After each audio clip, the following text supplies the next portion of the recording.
one here, it's in Portuguese, I'm going to translate. It's from Marco Antonio, and this is the question. Okay, good evening, Billy. I'd like to know, because after some time, that,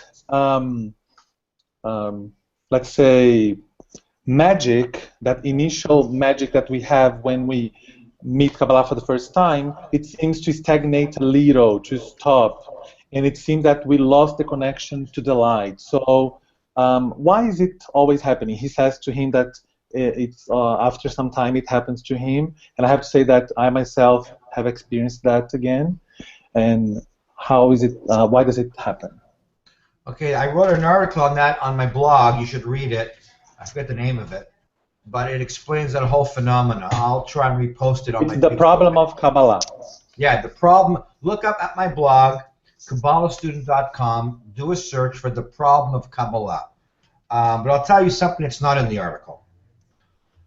When Moses heard God's voice in the burning bush, in that famous biblical story,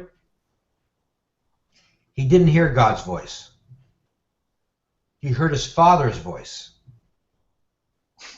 And the Kabbalists say, why did Moses hear his father's voice at first? And the Kabbalists say, and I heard this story from Michael Berg, from Michael Berg. He heard his father's voice because it was familiar to him and loving and warm, and therefore it drew Moses closer to the bush. If he would have heard God's voice, he would have freaked out and ran away. He said that's a metaphor for the path of Kabbalah. When we first come, wow, we hear that, we feel that energy, we hear that voice inside of us and around us, and we experience, because that's God drawing us closer. Because if we saw how difficult it was going to be, we'd probably all run away. This is a difficult path. But first you get to taste the sweetness, but then comes the work. And now you have to earn that sweetness at every level. So that's why when you first come, it's like, wow. And then when the first obstacle comes, are we going to remember the sweetness? Are we going to remember the miracle? Or are we going to pack it in, give up, and doubt and walk away? That's our free will. No one can do it for you. No one can make decisions for you. It's up to you to appreciate what you felt when you first came through those doors, when you first opened up a book and probably didn't understand it, but you felt, wow. Remember that when you want to quit, when you had enough, when you think it's not working, because that's the real work. Because remember, Satan doesn't use doubt like a sword, like a weapon where he's battling you. Doubt is not a weapon. Doubt is Satan. Let's say it again. Let's say it again. Satan is doubt. Doubt is not a weapon. Satan's DNA is the consciousness of doubt. That's him. How do you recognize him? He's not. It's when you have a doubt, when you want to quit. So if you want to beat him, you have to engage him. If you want to win a boxing fight, you got to get into the ring and you got to box. You're not going to win the boxing match sitting in the stands. You got to get into the ring and fight. So if you want to fight Satan, you got to go through doubt. That's why I always say, if you're not quitting once a week, you're not growing.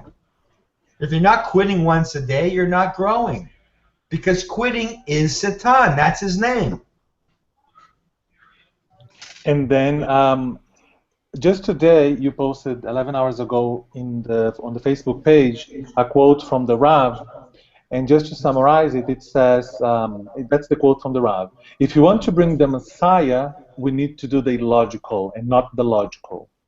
So fighting this doubt, it's an illogical way of achieving the Messiah, isn't it? And what is the Messiah? Well, is it logical for the Israelites to say Moses isn't dead when Moses was dead? The logical thing was to say Moses is dead, and they lived by their logic, and that's why we have death. If they would have been illogical and had trust and certainty, is it logical for the Red Sea to part? It's illogical. So even Einstein, who was not a Kabbalist by any means, Even Einstein said, if you want to solve a problem, you can't solve it with the same consciousness that made you discover the problem. You got to go higher. Death is logical. If you want to get rid of death, you got to go higher to illogical. Thank you very much.